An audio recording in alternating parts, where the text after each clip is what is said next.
Fala galera do canal Sul Tricolor, tudo bem com vocês? Trazendo mais um vídeo pra vocês. Hoje eu tava queria que esse vídeo fosse um react do jogo de ontem contra o Sundowns, mas eu infelizmente não tava bem pra fazer esse react. Minha voz não tava 100%, tava com a garganta inflamada na terça, e pra não forçar muito eu acabei não fazendo react na quarta, mas não poderia deixar de trazer esse vídeo aqui para vocês. No vídeo de hoje vai ser basicamente, nós vamos falar um pouco da partida de ontem, como se fosse um react, e projetar o próximo jogo, porque a gente já sabe que o Fluminense classificou, e vamos pegar a Inter de Milão.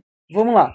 Minha opinião sobre a partida de ontem. Muito perigoso, Renato. Muito perigoso. Mas desde o início eu já imaginava, já desconfiava que ele não ia ganhar aquela partida. Motivos para ele não ganhar aquela partida. Porque se você viralizou a imagem que Fluminense passando em primeiro, o Fluminense poderia pegar a Inter de Milão, que a Inter, no caso, passar em segundo, e na outra coisa, o City ou o Real Madrid se passasse. Impossível semifinal contra o Flamengo, Bayern de Munique, então ali meio que o Fluminense ficava contra a parede. Vamos ser realistas, a gente não tem um investimento desse time, até mesmo o Flamengo tem mais investimentos que nós, então você já fica naquela, ainda mais por ser clássico e tal. Então, quanto mais fácil, melhor. E eu acredito que o Renato é cascudo, o Renato ele é inteligente, entendeu? Então, o Renato ele entra com 3 volantes, aí você fala, mas ele também entrou com 3 volantes contra o Borussia Dortmund, mas a mentalidade, o estilo de jogo foi outro, porque o Canóbio você não vê ele muito lá na frente, ele estava mais ajudando o René do que propriamente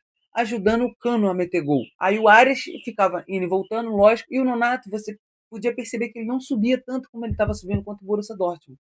Então, eu acredito sim que ele foi tentar vencer, mas quando ele viu que o Borussia já estava vencendo e só faltava o Fluminense empatar, ele, fechou a casinha. O Fluminense deu 6 chutes pro gol, não acertou nenhum na baliza. O goleiro defender. O mais perto que ele chegou foi um chute no cano de primeira que ele acerta atrás. Então, o Fluminense meio que, o Renato ele falou, vamos, vai dar certo e vamos passar de fase em segundo, porque em primeiro, se a gente passar em primeiro, a gente vamos pro lado de lá. E acabando o jogo, inteligente demais, mas se perde. Toma um gol, aquela defesaça do Fábio, mas se perde. Mano. Ele é ser xingado de tudo que é nome. Ele estaria em tudo que é portar. Primeiro brasileiro a ser eliminado. Ontem, terça-feira, quarta-feira, o River foi eliminado para a Inter de Milão, o Boca já tinha sido eliminado pro Benfica, né? Vamos botar assim, que o Benfica que passou e o Boca ficou. E o Boca empatou com o Atlético City, tá ligado? O cara, time amador, então vergonha pro sul-americano. Então imagina ser o primeiro brasileiro a ser eliminado.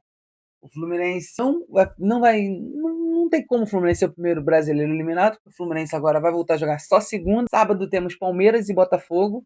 Quem diria, né? Tipo, confronto brasileiro, Campeonato Brasileiro aqui e de Libertadores e os caras jogaram o Super Mundial. Então, e muita coincidência também não ter um clássico carioca, entendeu? Tipo, dos 4 brasileiros que passaram, 3 são cariocas e nenhum dos 3 se enfrentaram nessa primeira fase. Foi justamente um carioca e um paulista, entendeu?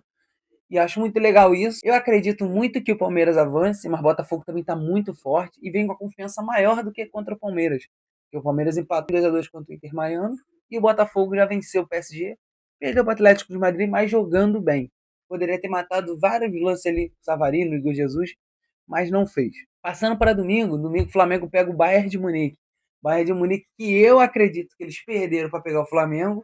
Não acredito que eles tenham que o Benfica tenha vencido. Não vi o jogo, então estou tendo essa opinião bem rasa aqui. Aí chega a segunda. Segunda, o Fluminense enfrenta a Inter de Milão às 4 horas da tarde. Jogo transmitido na Casa TV, né? O que esperar dessa partida? O que a gente podemos dizer que vai acontecer? É muito difícil falar isso, mas eu tô confiante no Fluminense. Eu tô confiante. Porque eu acredito que o Fluminense está numa evolução no próprio campeonato. Começou bem contra o Borussia, ramelou um pouco contra o San, já jogou para baixo contra o Soundon, mas o Fluminense sabe jogar jogo grande, entendeu? Tipo assim, aqui no Brasil, quando o Fluminense enfrentava Chapecoense, Cuiabá, Mirassol, Criciúma, tá ligado? Juventude, esses times de pequeno escalão, eu tinha medo. Eu ia pro Maracanã e falava, mano, é a cara do Fluminense perder. E quando a gente jogava contra Internacional, Flamengo, Botafogo, Palmeiras, Corinthians, São Paulo, Grêmio, Internacional, Quando a gente pegava esses times, eu falava: hoje o Fluminense vai demonstrar o melhor futebol da sua vida. E não era nenhuma surpresa quando o Fluminense vencia. Então acredito que o Fluminense sabe se posicionar contra time grandes.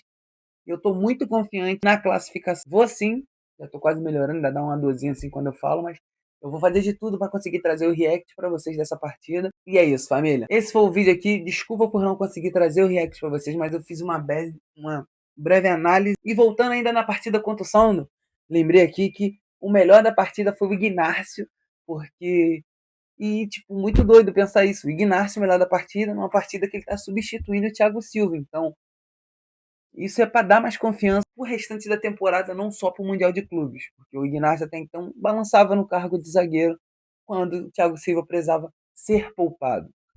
E outro caso que aconteceu na partida foi o Fábio, ter batido o recorde da história do futebol. O Fábio é o goleiro que mais jogos ficou sem tomar gol na história do futebol. Ninguém foi Tafarel, Buffon, Neuer, Ter Stegen, Oliver Kahn. Ninguém é maior do que o Fábio. Então, parabéns pro Fábio. Baita goleiro que com certeza deve agarrar até os 50 anos. Gente, pelo amor de Deus. O Fábio tem, acho que é 44 ou 45. O cara voa na bola, mano. Não é tipo, lógico que eu não tô querendo comparar um ao outro. Mas o Rogério Ceni aos 42, ele já não ia na bola. Só no pênalti, que ele quase pegava junto com o cobrador ali, que ele se adiantava. Mas, pô, o Fábio nessa idade, voando daquele jeito, é pra desgarrar até os 50, filho. Então é isso, galera. Deixa o like, se inscreve no canal. E até terça-feira, porque na segunda não tem como eu. Talvez eu consiga trazer na segunda mais de noite ali o React. Beleza? É nóis, saudações tricolores do canal Sul Tricolor. Jesus Cristo abençoe o Fluminense e a gente saia vitorioso na segunda-feira. Valeu, família!